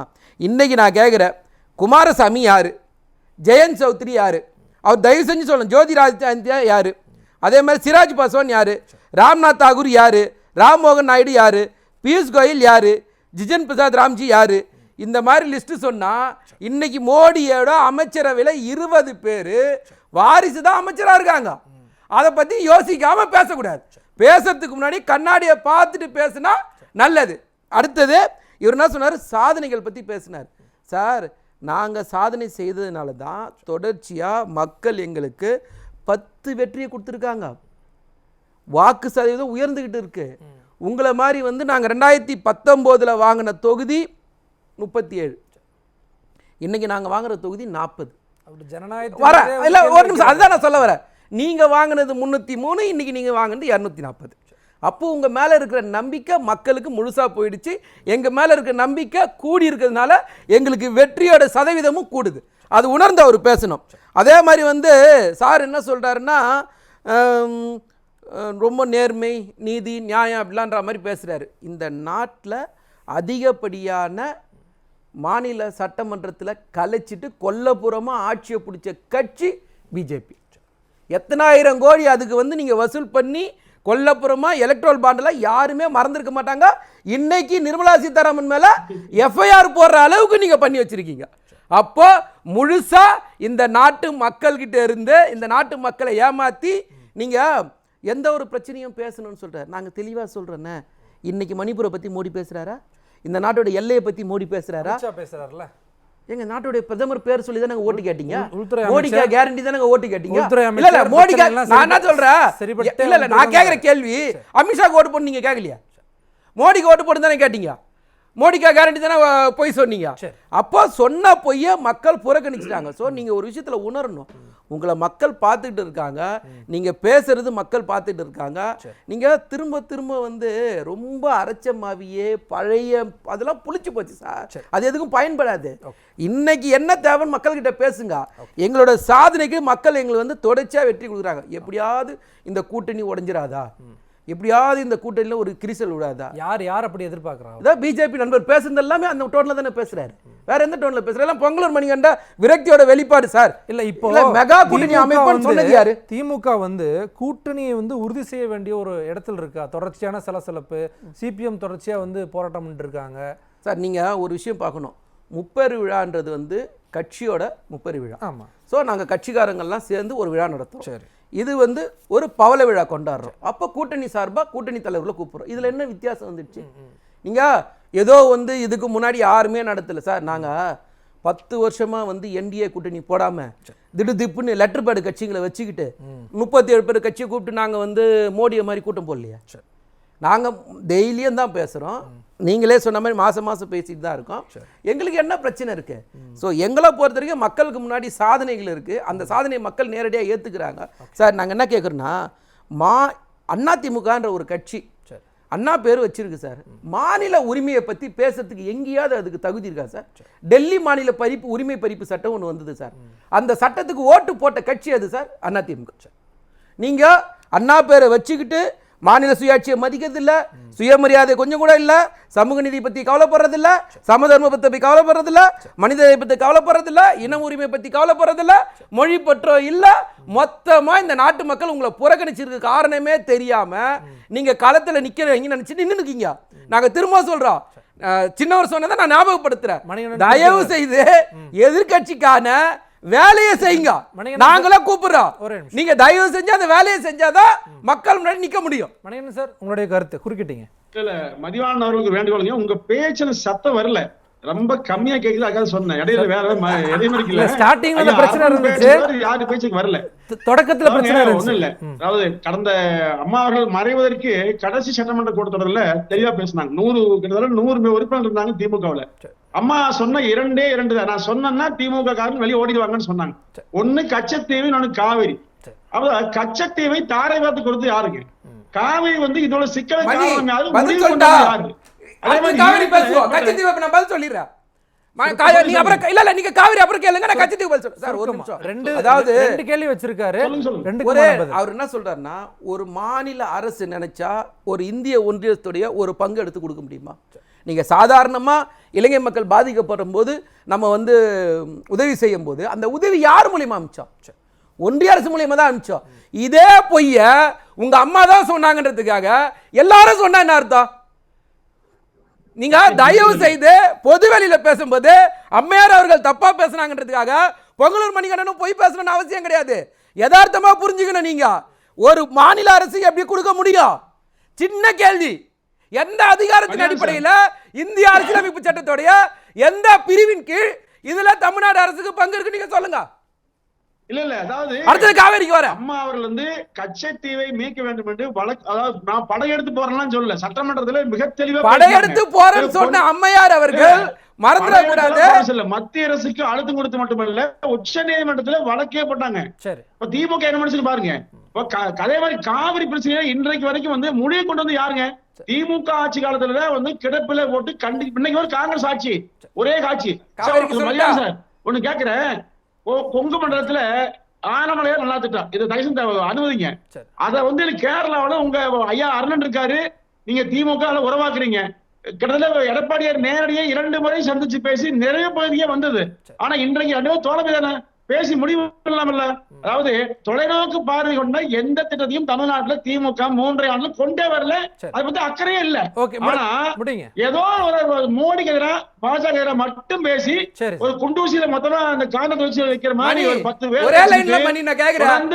இல்ல மணி ஒரே ஒரு நிமிஷம் தான். இது வந்து ஒரு அற்புதமான சூழ்ச்சியில மணி ஒரே எந்த பயனும் இல்ல. ஒரே நிமிஷம் ஒரே லைன் தான் சுருக்கமா முடிங்க. நாங்க மோடிக்கு எதிராக பேசுறோம், எங்களுக்கு ஓட்டு போடுறாங்க, நீங்களும் பேசுங்க. சரி, ஏன் பேச மாட்டீங்க? நான் ரொம்ப டீப்பா போல. நீங்க வீரமன்னர் தானே, தீரன்வர் மன்னர் தானே, நீங்க மோடி எதிர்த்து பேசுங்க, பிஜேபி எதிர்த்து பேசுங்க. நாங்க என்ன வேற என்ன சொல்றோம்? நிறைய பேசுறேன் இல்ல மதியானம் சார், அது நிறைய பேசுறேன். அது வேணா என்ன சொல்றேன்னா இல்ல நீங்க வந்து மக்கள் தெரிஞ்சுக்கிட்டா இல்ல அதிமுக பாஜகவோடு துணிவாக முடிவெடுத்து நெருக்கடி கொடுத்துமே அவங்க போகல, கூட்டணி இல்ல. ஆனால் அதிமுக நிச்சயமாக பாஜக காண போகுது, அது பிரச்சனை. ஆனா நீங்க திமுக நெருங்கி போகுது. அதே மாதிரி செந்தில் பாலாஜி விடுதலை ஆயிடுச்சு. உங்க நோக்கம் நிறைவேறி கொண்டே வருகிறது. இப்போ கடைசியா நிதி ஒதுக்கலன்னு ஆர்ப்பாட்டம் பண்ணோம். எடப்பாடி பழனிசாமியோட செயல்பாடு என்னன்றத நாங்க கேக்குறோம். நீங்க மக்களுக்கு வெளியில ஒதுங்கி நிக்கிறதுனாலதான் உங்களை மக்கள் முழுசா புறக்கணிச்சிருக்காங்க. நீங்க தயவு செய்து ஒரு விஷயத்தை பார்க்கணும். அதாவது ஏடிஎம்கே 8 தொகுதியில டெபாசிட் இருக்குது, 11 தொகுதியில 3வது இடம் வருது, ஒரு தொகுதியில 4வது இடம் வருது. இப்படிதான் உங்களுடைய இன்னைக்கு சாதனை இருக்கு. எடப்பாடி பழனிசாமி வந்ததுக்கு அப்புறம் தொடர்ச்சியா 10 தோல்வி பழனிசாமி. இல்ல நீங்க வந்து பாஜகவோட நெருக்கமா போறீங்க அப்படிங்கிறாரு அவரு. சார் நாங்க ஒரே நிமிஷம் சார், நீங்க நினைக்கிற மாதிரி உங்களுடைய கற்பனைக்கெல்லாம் நாங்க வந்து பதில் சொல்ல முடியாது. எந்த இடத்துலயோ இல்ல ஒரு நிமிஷம், எந்த இடத்துல எந்த இடத்துல எந்த மணி நான் சொல்றேன் மணி, எந்த இடத்துலயோ திமுக தன்னுடைய கொள்கைக்கோ சித்தாந்தத்தையோ விட்டு கொடுத்து ஆட்சி நடத்தாது, கட்சி நடத்தாது. இத பல இடத்துல சொல்லியிருக்காங்க திமுக தலைவர்கள். அது அண்ணாவா இருக்கட்டும், கலைஞரா இருக்கட்டும், தளபதியா இருக்கட்டும். பதவின்றது தோல்ல இருக்க துண்டு மாதிரிதான். சோ எங்களுக்கு சித்தாந்தம் தான் முக்கியம், கொள்கை தான் முக்கியன்றத மணிகண்ட உணரணும்.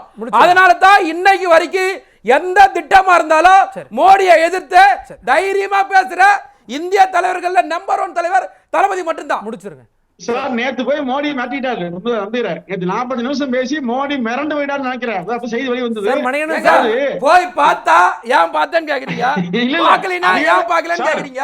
மணி ஒரே நிமிஷம் பிரச்சனை மணி. இல்ல அதான் ஒரு நிமிஷம். அதிமுக போய் மோடியை பார்த்தா நீங்க அடிமையா சொன்னீங்களா இல்லையா? ஆமா, மோடிக்கு பயமா. ஆமா மணி, பக்கத்துல வந்து இல்ல சிரிச்சா மணி எனக்கு ஒரு புரியுது. நான் சொல்றேன் மணி, நான் சொல்றேன். அதாவது வந்து பல கடன் சொன்னீங்களா? இல்ல மணி நாங்க சொல்றல யா உங்க அடிமை பேசுறல்ல மணி, நீங்க யா உங்க நாங்க அடிமை சொல்றீங்க மணி. மாநில அரசு உறவோடு இருக்க வேண்டும், மாட்டுக்கிறதே இல்ல. அது திமுகவோ அதிமுகவோ காங்கிரஸ் அவருக்கு இணைஞ்சு போகணும். அப்பதான் மாநில நலன் நிச்சயமாக சரியா போகுங்க. கொச்சைப்படுத்தி கடந்த காலத்துல வேற ஒண்ணும் இல்ல. பேச்சு மணி ஒரு 30 செகண்ட் முடிச்சிருங்க, அவ்வளவுதான். மணி ஒரு 30 செகண்ட் நான் சொல்லிடுறேன். அதாவது திமுக பிஜேபி கூட்டணி இருக்கு சார். காமன் மினிமம் ப்ரோகிராம்னு ஒன்னு சொல்லி நாங்க வந்து ஆர்டிகல் 370 பத்தி பேசக்கூடாது, ராமர் கோயில் பத்தி பேசக்கூடாது, பொது சீல் சட்டத்தை பேசக்கூடாதுன்னு சொல்லி கூட்டணி வச்சோம். ஆனா நீங்க கூட்டணி வச்சு என்ன பண்ணீங்கன்னா உணவு பாதுகாப்பு மசோதா, உதயமின் திட்டம், ஆர்டிகல் 370, சிஏஏ சட்டம், வேளாண் சட்டம், அக்னிபாத் திட்டம், இது அத்தனைக்கும் டெல்லி மாநில உரிமை சட்டம், இப்படி எல்லா சட்டத்தையும் உங்களுடைய பேராதரவோடு இந்த நாடாளுமன்றத்தில் நிறைவேற்றப்பட்டது. இதை தயவு செஞ்சு நீங்க மறக்காதீங்க. உங்களால தான் இந்த 140 கோடி மக்களுக்கும் கஷ்டப்படுறாங்க. ஓகே சார், ரவீந்திரன் சார், கூட்டணி அப்படிங்கிறத தாண்டி இந்த கொள்கை சார்ந்த விஷயங்களையும் வந்து மீண்டும் ஒரு உறுதித்தன்மையை வந்து வெளிப்படுத்தக்கூடிய ஒரு சூழலுக்கு திமுக தள்ளப்பட்டுருச்சாங்கிற கேள்வி இருக்குது. முருகனுக்கு மாநாடு, அதே போல் தொடர்ச்சியாக வந்து பெரியாரை வந்து அடுத்த கட்டமாக புதுசாக கட்சி தொடங்கக்கூடிய விஜய் அவர்கள் கையில் எடுக்கிறாரு. நாங்கள் வந்து இந்த கொள்கையில் வந்து உறுதியாக இருக்கிறோம் அப்படின்னு சொல்லி தன்னுடைய நிலைப்பாடை வெளிப்படுத்த வேண்டிய ஒரு சூழல் இருக்கான்னு கேள்வி இருக்குது. அதாவது ஒவ்வொரு முறையும் திமுக தலைவர் மு.க. ஸ்டாலின் அவர்கள் டெல்லி போகும்போது பிரதமர் ஒரு நல்ல பெரிய முக்கியத்துவம் கொடுக்குறாரு. அது மெட்டீரியல் பொலிட்டிக்ஸில் என்டிஏ இன்னைக்கு வந்து 293 இருந்தாலும் பாஜக 240 தான் இருக்கிறாங்க. ஸோ அவங்க 22 எம்பிக்கள் உள்ள ஸ்டாலினுக்கு வந்து மோடி ஒரு பெரிய முக்கியத்துவம் கொடுக்குறாரு. 15 நிமிஷம் அப்பாயின்மெண்ட், 40 நிமிஷம் வரை பேருக்குங்கிறது வெளிப்படையான உண்மை. அது அவர் வந்து நாயுடுவோ இவர் நிதிஷோ சிராக் பஸ்வானோ சான்ஸ் எடுக்கக்கூடாது, சான்ஸ் எடுக்கக்கூடாதுங்கிற புள்ளி தான். பட் ஸ்டாலின் வந்து இந்த இம்பார்ட்டன்ஸை அவர் என்ஜாய் பண்ணிக்கிட்டு அடுத்த நிமிஷமே வந்து சோனியா காந்தி அம்மையாரை பார்த்து நம்ம உறவு குடும்ப உறவு உறுதியா இருக்குன்னு சொன்னாருன்னா, திமுக காங்கிரஸ் வந்து எந்த காலகட்டத்திலையும் 40% வாக்கு குறையலைங்கிற ஒரு அடிப்படையில் தான் அவங்க அதை விட்டுறக்கூடாது. வெற்றிக்கு அவங்க வந்து அந்த காம்பினேஷன், நான் வந்து திமுக தான் இந்த வெற்றிக்கு நான் எந்த இடத்துல நான் சொல்ல தயாரில்லை. ஏன்னா அவங்க ஆர்கே நகரை பார்த்தவங்க, 2014 பார்த்தவங்க. பட் அவங்க எல்லாம் ஒன்றிணையும் போது அதுக்குன்னு வந்து ஒரு ஹியூமிலேட்டிவ் எஃபெக்ட் கிடைக்குது. ஸோ அதில் தான் அவங்க நிற்கிறாங்க. ஸோ வெற்றி ஒரு அரசியல் கட்சிக்கு முக்கியம். அந்த வெற்றி அதிகாரம், அந்த வெற்றியில் கிடைக்கக்கூடிய 22 தான் மோடி மதிக்கிறாருன்னு சொல்லும்போது இதை விடக்கூடாதுங்கிற எண்ண ஓட்டத்தில் தான் அவங்க போவாங்க. ஸோ அதே வேளையில் 22 இருக்கிறதுனால பிரதமர் மத்தியில் அவர் மைனாரிட்டி கவர்மெண்ட்டாக இருக்கிறதுனால ஒரு முக்கியத்துவம் கிடைக்குதுன்னு எனக்கு அந்த முக்கியத்துவம் கிடைக்குங்கிறது தான் கலைஞர் சொன்னார், மக்கள் தலைவர் எம்ஜிஆர் ஒரு கட்டத்தில் சொன்னார். இவங்களும் அதை சொல்லிக்கிட்டு இதை மெயின்டைன் பண்ணிட்டு போகிறாங்க. இன்னொன்று என்னோட கேள்வி, கச்சத்தீவு மேட்ரு வந்து மாநில உரிமை தான். திராவிட கட்சிகள் எல்லாமே அதுக்குள்ள தெளிவாகவே ஃபைட் பண்ணுறாங்க. நம்ம மீனவர்களோட மீன்பிடி அந்த எல்கை வந்து போகுது. ஆனால் அது கொடுத்த பிறகு நடந்த 77 எலெக்ஷனில் இந்திரா காந்தி பிரதமருங்கிற கூட்டணி தான் அந்த ராமநாதபுரத்தில் ஜெயித்தது. அதே மாதிரி 80லையும் இந்திரா காந்தி பிரதமருங்கிற திமுக கூட்டணி தான் ஜெயித்ததுன்னா, அதனால அந்த உரிமைகள் அந்த இதை நான் மருத்துவ இதோ பேசலை. களத்தில் அதுக்கு என்ன ஒரு இம்பாக்ட் நம்ம அந்த பகுதி மக்கள் மத்தியிலே இருக்குங்கிறதே நான் பார்வைக்கு முன்வைக்கிறேன். இந்த தேர்தலையும் அது பேசப்பட்டுச்சு, இந்த தேர்தலையும் அதே கூட்டணி அதே பதிவுக்காக. இது திராவிட முன்னேற்ற கழகத்தை பொறுத்தளவில் இந்த பிரின்சிபல் பொலிட்டிஷியனுங்கிறத ஸ்டாலின் மெயின்டைன் பண்ணி தான் போக முடியும். கருணாநிதி கலைஞர் மாதிரி அந்த வேடிங்ல ஜக்லரி பண்ணி அந்த அலையன்ஸ் மாற்றும் போது பச்சை எதிரியோட துரோகி மேல் அந்த இதெல்லாம் பண்ணக்கூடிய அளவுக்கு உள்ளவர் இல்லை. மேலும் இது வெற்றி கொடுக்கும் போது இந்த வெற்றியை அப்படியே கொண்டு போயிடுறாரு. 10% இடஒதுக்கீடுனாலும் தெள்ள தெளிவாக அதை எதிர்த்தாருங்கிறதும் உண்மை. கொள்கை சார்ந்த விஷயங்கள்ல உறுதித்தன்மை வந்து வெளிப்படுத்த வேண்டிய ஒரு கட்டம் இருக்கு அப்படிங்கிற கேள்வி இருக்கு. அது நீங்க சொன்னது வந்து முருகன் இதுங்கிறது வந்து பாஜக தாமரை சின்னத்தில் 11.4% வாக்கு பெற்றுட்டாங்க. கண்டிப்பா அதுக்கு ஓபிஎஸ்க்கு கான்ட்ரிபியூஷன் இருக்கு, தினகரனுக்கு கான்ட்ரிபியூஷன் இருக்கு, ஏசிஎஸ்க்கு கான்ட்ரிபியூஷன் இருக்கு, எல்லாரும் கான்ட்ரிபியூஷன் இருக்குது. எனிவே அவங்களே தாமரை ஏத்துக்கிட்டு 11.4% தாமரை பெற்றுட்டுன்னா இரட்டை இலக்க வாக்கு அந்த கட்சி இதுவரை தமிழகத்தில் பெற்றதில்லை. அப்போ இந்த உணர்வு இருக்குங்கிற ஒரு உணர்வுல நடக்கக்கூடிய ஒரு பிராக்டிக்கல் பொலிட்டிக்ஸ், மெட்டீரியல் பொலிட்டிக்ஸ் தான் பழனியில் நடந்த அந்த முத்தமிழ் முருகன் திருவிழா. ஓகே சார், உங்களோட அதாவது இப்போ நான் வரக்கூடிய தேர்தலை தமிழகம் எப்படி சந்திக்கும் என்று நான் பார்க்கிறேன் என்று சொன்னால் மும்முனை போட்டி இருக்கும் என்று நான் கருதுகிறேன். 3 வகையான போட்டிகள். அதாவது 2 வாரத்துக்கு முன்னால் டெல்லியில் விஜயை கூட்டிகிட்டு போய் காங்கிரஸ் கட்சி தலைவர்கள்ட்ட திருமாவளவன் வந்து அறிமுகப்படுத்தினது. அப்போ நம்முடைய முதல்வர் மீட்டிங் நடந்துச்சு. அப்படி ரகசிய கூட்டு தகவலை வச்சு நான் சொல்கிறேன். நான் ஏற்கனவே 2-3 இடத்துல சொல்லியிருக்கிறேன். சரி, அது ஒன்று. 2வது, அவர் இந்த நேரத்தில் மது ஒழிப்பு பிரச்சனையை அவர் கையில் எடுத்தது. சரி, அந்த மது ஒழிப்பு பிரச்சனை அவர் கூட்டணியில் இருக்கார், டிஎம்கேவோட அலையன்ஸில் இருக்கார். அவர் அதை உண்மையிலே அதை நிறுத்தணும்னு நினச்சா சீஃப் மினிஸ்டர்கிட்ட 1 வாரம் டைம் எடுத்துக்கங்க, இதுக்கு ஏதாவது ஒரு முட்டுப்புள்ளி வைங்க, இல்லைன்னா நாங்கள் விலகிடுவோம்னு சொன்னால் அது சீரியஸாக இருக்கும். அல்லது கடுமையாக அதை எதிர்த்துருக்கலாம். இதெல்லாம் செய்யாமல் நான் அறிவிப்பேன் அப்படின்னு சொல்லிட்டு அவர் அறிவிக்கிறது இது ஒரு நாடகம்னு நான் பங்கேற்கிறாங்கல்ல. திமுக எப்படி என்ன பேசுவாங்க, அண்ணா திமுக இருந்து போவாங்கன்னு கூட எதிர்பார்க்கப்படுது. இல்ல, அது ஒரு வாரத்துல அரசாங்க மினிஸ்ட்ரி யாரோட மினிஸ்ட்ரி இல்ல, அது ஒரு வாரத்துல அப்படியே உடனடியாக க்ளோஸ் பண்ண முடியுமா? மினிஸ்ட்ரி யாரோடது? டிஎம்கேல இருந்து போறாங்க, திரு ஆர்எஸ் பாரதியும் திரு டிவிகே இளங்கோவன் போறாங்க. சரி, யாரோட ministry? DMK ministry, chief minister தான் அனுப்பி 2 பேரும் போறாங்க. அவங்க கவர்மெண்ட். அப்போ மதுவிலக்கு இல்ல மக்களை வந்து எப்படி எவ்வளவு முட்டாளாக்குறாங்க பாருங்க. மக்களை உங்களோட கேள்விக்கான பதில் நான் முடிச்சிடுறேன். இதுல இருந்து தவிர இல்ல சார், இல்ல நீங்க இந்த சட்டத்தை தான் நான் சொல்றேன். முடிச்சிருங்க. ஆகையினால சரி, அரசாங்க பவர் அவர் ஒரு 5 செகண்ட்ல கையெழுத்து போட்டு நிறுத்த முடியும். அதை செய்யாம பொதுக்கூட்டத்துல போய் உனக்கு வரேன்னு சொல்றது மக்களை ஏமாத்த. இல்ல அப்படி அது ஒண்ணு. ரெண்டாவது கூட்டணியில நிறைய தள்ளுமுள்ளு நடக்கும். அந்த கூட்டம் வந்து அதை தீர்மானிக்காது. இதுக்கு மட்டும் பதில் சொல்லி ஆகணும். அதாவது அந்த மாநாடு சுருக்கமா மது மற்றும் போதை ஒழிப்பு மாநாடு. சரி, மது ஒரு மாநில அரசாங்கிட்ட இருக்குன்னு வச்சுங்களேன். போதை யார்கிட்ட இருக்கு? இன்னைக்கு இந்தியாவிலேயே அதிகப்படியான போதைப் பொருள் எந்த துறைமுக வழியா வருது? அந்த துறைமுகம் யாரோட கண்ட்ரோல் இருக்குது? அந்த துறைமுகம் எங்க இருக்குது? எல்லாத்துக்கும் காரணம் பிஜேபி, அதானி. முத்ரா துறைமுகத்துல இருந்தா பல லட்சம் கோடி போதைப் பொருள் உள்ள வருது. அதை பத்தி அதை பத்தி மோடி அவர்கள் நினைச்சா ஏங்க எல்லாரையும் நடு ரோட்ல ரூபா நோட்டு செல்லாதுன்னு சொல்லிட்டு நடு ரோட்ல நிக்க வச்சாரா இல்லையா? அதை செய்ய முடிஞ்ச மோடியால ஒரு நிமிஷம் அதை செய்ய முடிஞ்ச மோடியால ஒரே நிமிஷத்துல ஒட்டுமொத்த இந்த நாட்டுல மதுவில கொண்டு வந்துருங்க. வேற சொல்றோம் தமிழ்நாட்டில் மது ஆலைகள் நடத்துறது 10க்கு மேற்பட்டது திமுக. மது மற்றும் போதை ஒழிப்பு மாநாடு. போதை ஒழிப்பு ஒரு நிமிஷத்துல மோடியால முடியாதுன்னா சொல்லுங்க. மோடியால முடியாதுன்னு சொல்லுங்க. மோடியால முடியாதா? மோடியால முடியாது. மோடியால முடியாது. கொஞ்சம் இருங்க. இல்ல மோடியால முடியாது சொல்லுங்க. மோடியால முடியாது சொல்லுங்க. இருங்க கொஞ்சம். மோடியால முடியாது. கொஞ்சம் இருங்க. மோடியால தடுக்க முடியாது. நாளைக்கு மோடியால தடுக்க முடியாது. கொஞ்சம் இருங்க. இல்லங்க அது பதில் சொல்லணும்ல. கொஞ்சம் இருங்க சார். நாளைக்கு நான் தனியா எனக்கு இவ்வளவு செல்வாக்கு இருக்குன்னு முதலமைச்சர் நினைத்தால் நாளைக்கு நான் தனியா போட்டிடுறேன்னு சொல்லி செய்தி சொல்லுங்க பார்க்கலாம். மோடியை சொல்ல சொல்லுங்க. எந்த எலெக்ஷன்ல இல்ல மோடியை சொல்ல சொல்லுங்க. மோடியை சொல்ல சொல்லுங்க. எதுக்கு நீ காஷ்மீர்ல போய் கூட்டணி அமைக்கிறீங்க? ஹரியானால போய் கூட்டணி அமைக்கிறீங்க? மகாராஷ்டிரா போய் எதுக்கு கூட்டணி அமைக்கிறீங்க? தனியா மோடி செல்வாக்கு இல்லையா? தனியா ஜெயிக்கிற நான் கேட்ட கேள்வியா கேக்குறேன். ஹரியானா இப்போ காஷ்மீர் அடுத்து மகாராஷ்டிரா கூட்டணி கலைக்கு சொல்லுங்க. கலைச்சிட்டு தனியா நீங்க சொல்லுங்க. அப்ப உங்களுக்கு சக்தி இல்ல. மோடிக்கு சக்தி இல்ல. கொஞ்சம் இருங்க. நீங்க சொல்லுங்க சார். இல்ல இருங்க. எங்களை கேள்வி கேக்குறீங்கல்ல? பதில் நீங்க சொல்லுங்க. பதில் சொல்ற மதிவாணன் சார். மொத்தத்துல இந்த கூட்டணியால இது தேர்தலுக்கு முன்னால ஒப்பேத்துறதுக்காக போட்ட கூட்டணி. ஒரு விழாவில் எல்லாத்தையும் கூப்பிட்டுருக்காங்க. தேர்தல் சமயத்துல ஒரு கூட்டணி போட்டி இருக்கும். மும்முனை போட்டி இருக்கும். அதுல விஜய் வந்து ஒரு டிசைடிங் ஃபேக்டரா இருப்பாரு. அபத்தமா குமார் அவர் பேசுறாரு இதுல. சார் அருணன் சார் இல்ல அதாவது இப்ப பாருங்க, நான் அதான் சொன்னேன்.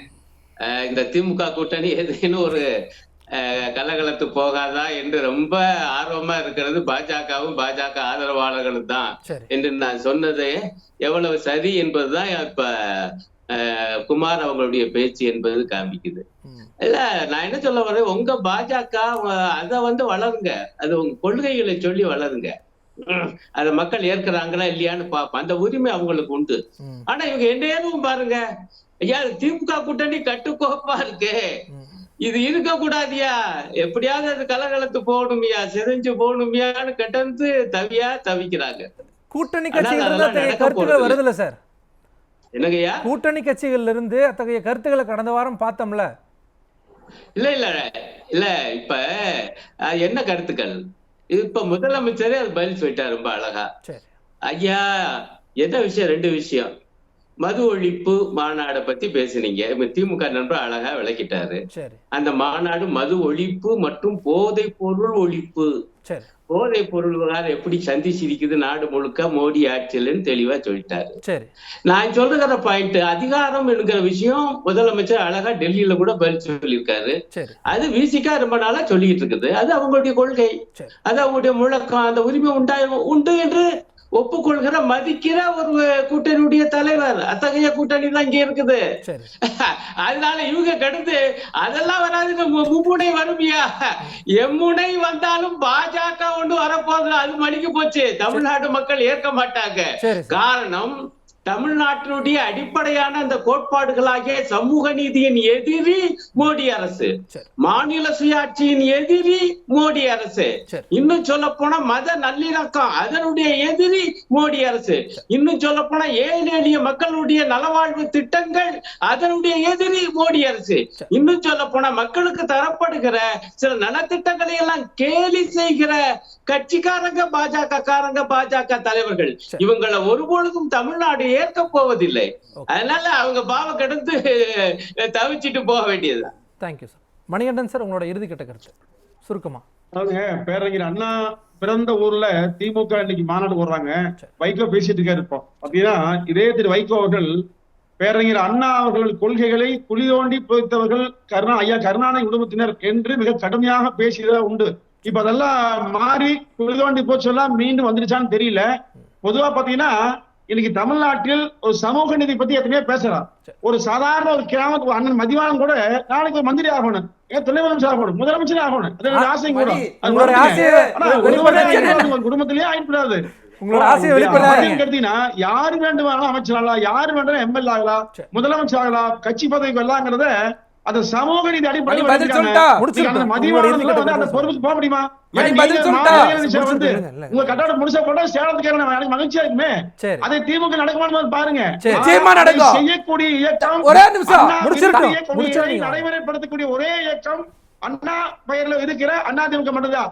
அந்த எளிய மனிதர் எடப்பாடியார் தலைமையில மீண்டும் 2020 ஆட்சி அமையும். அந்த எளிய ஆட்சி, எம்ஜிஆர் ஆட்சி, அம்மா ஆட்சி மிக சிறப்பாக நடக்கும். அதற்கான வேலையை மக்கள் செய்வாங்க, நாங்கள் செய்வோம். சரி, நீங்க அமைச்சராகணும் அப்படிங்கிறது இல்ல மணிகண்டன் வந்து ஒரு விஷயத்தை உணரணும் சார். அதாவது யாருக்கு என்ன எந்த நேரத்தில் கொடுக்கணுன்றது நிச்சயமா தளபதிக்கு தெரியும். ஒன்று.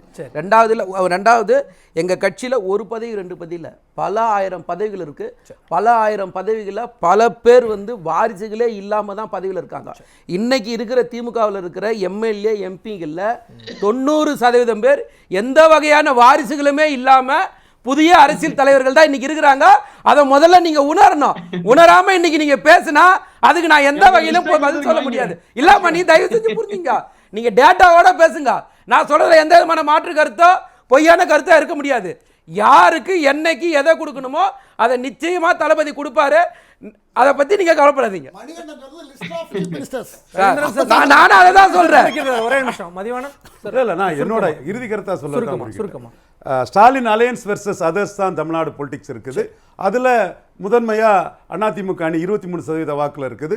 மக்களவை தேர்தலில் 18% எடுத்த தேசிய ஜனநாயக கூட்டணி அப்படியே இன்டாக்டா வந்து விக்கிரவாண்டியிலையும் இது பண்ணாங்க. அந்த வேட்பாளரையே அண்ணாமலை தான், பெரிய கட்சியா இருந்த பாமக வேட்பாளரையே அண்ணாமலை அறிவிச்சாரு. 2014 அவங்க கலகலத்து போயிட்டாங்க, வைகோ போயிட்டாரு, விஜயகாந்த் போயிட்டாரு, தமிழிசை மட்டும்தான் இருந்தாங்கிற ஒரு சூழ்நிலை இல்லாம 18% எடுத்தவங்க இன்டாக்டா இருக்காங்க. நாம் தமிழர் சீமான் வந்து மறைந்த தலைவர்கள் மக்கள் தலைவர் எம்ஜிஆரையும் புரட்சி தலைவி ஜெயலலிதாமையாரையும் மிக கடுமையா, எனக்கு அது உடன்பாடு இல்லை, அவர் கடுமையா அடிச்சு தானும் வந்து எம்ஜிஆராவது ஜெயலலிதாவாவது மருது பாண்டியர் வேலு நாச்சியாருன்னு அவர் ஒரு அடையாளத்தை எடுத்து ஒரு அரசியலும் பண்றாரு. இன்னைக்குள்ள களம் 4 முனை போட்டியா இருக்குங்க. 3 முனை போட்டினாரு, நீங்க 4 முனை போட்டி அப்படின்னீங்க. உங்களோட இறுதிக்கட்ட கருத்து மதிவானன் சார். இல்ல, அதாவது இந்த கூட்டணின்றது ஒரு கொள்கை சார்ந்த கூட்டணி. இந்த கூட்டணிக்குள்ள பிளவு வராதா அப்படின்னு சொல்லிட்டு ஒரு இலவு காத்த கிளி மாதிரி எடப்பாடி பழனிசாமி ஜோசியத்தை வச்சுக்கிட்டு என்ன சொல்றாருன்னா, நான் கூட்டணி மெகா கூட்டணி அமைப்பேன், கூட்டணி அமைஞ்சிரும், கூட்டணி வந்துடும் அப்படின்னு சொல்லிட்டு அவர் என்ன பண்ண ஆரம்பிச்சிட்டாருன்னா, ஒரு படத்தில் நான் நம்பானி ஒரு நகைச்சுவை பண்ணுவாங்க தெரியுமா, அந்த மாதிரி எடப்பாடி பழனிசாமி ஒரு நகைச்சுவையோட உச்சத்தில் உட்கார்ந்து பேச ஆரம்பிச்சிட்டாரு. இது நாங்கள் சொல்ல வந்த ஒரே ஒரு விஷயம் என்னன்னா, நீங்கள் மக்களுக்காக வாங்க, மக்களுக்காக நில்லுங்க, மக்களுக்காக போராடுங்க. உங்களுடைய மோடி மேலே இருக்கிற எல்லா பயத்தையும் விட்டுட்டு நேரடியாக அரசியல் களத்துக்கு வந்தீங்கன்னா மக்கள் உங்களை ஏற்றுப்பாங்க. இல்லைன்னா 10 தோல்வி பழனிசாமி 11வது தோல்வி பழனிசாமியாக மாறுவார். மணிகண்டன் சார் சுருக்கமா. இல்ல மதிவானன் வந்து எங்க ஊருக்காரங்க அப்படி பேசுவாரு. அதாவது 10 தோல்விங்கிறது சென்னையிலே பிறந்து இல்ல 4 தலைமுறை சேர்ந்த ஆளுங்க. திடீர்னு உங்க ஊருக்காரங்க மணி திமுக வந்திருக்கீங்க. அதே மாதிரி அதிமுகவும் உச்சத்தில் தோத்துருக்குது, அதே மாதிரி உச்சங்கள வெற்றி பெற்றிருக்கு. தொடர் தோல்வி எந்த காலத்துல திமுக பெறல. அதாவது தொடர் தோல்வி பெற கட்சி அதிமுக தான். நீங்க தயவு செஞ்சு அதை உணர்ந்து பேசுங்க. இல்ல நீங்க ஒவ்வொரு தடவை பொய்யான சொல்றீங்க. ஆட்சி இந்த திமுக 3 ஆண்டு ஆட்சி தெரியுது. எடப்பாடியா தான் மீண்டும் வர வேண்டும் என்று மக்கள் விரும்புறாங்க.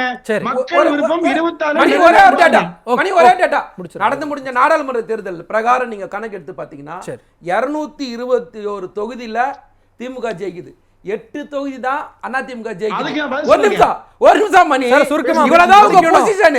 நீங்க தயவு செஞ்சு உணராம இருக்காதீங்க. கல நிலவரமே உணராம உட்கார்ந்து பேசுறீங்க. 221 தொகுதியில திமுக முதலிடம் பெற்ற வெற்றி. சட்டமன்ற தொகுதி நீங்க கணக்கு வந்தது அதுவும் போயிடும். சட்டமன்ற 8 தொகுதியும் போயிடும். கை விட்டு மணி 8 தொகுதியும் கை விட்டு போயிடும். சட்டமன்றம் முதலமைச்சர் என்று சொன்னால் அதிமுக நிச்சயமாக வெல்லுங்க. நன்றி நன்றி நன்றி. நிகழ்ச்சியில் பங்கேற்ற விருந்தினர்கள் அனைவருக்கும் நன்றி. மீண்டும் ஒரு நிகழ்ச்சியில் சந்திக்கலாம். நன்றி, வணக்கம்.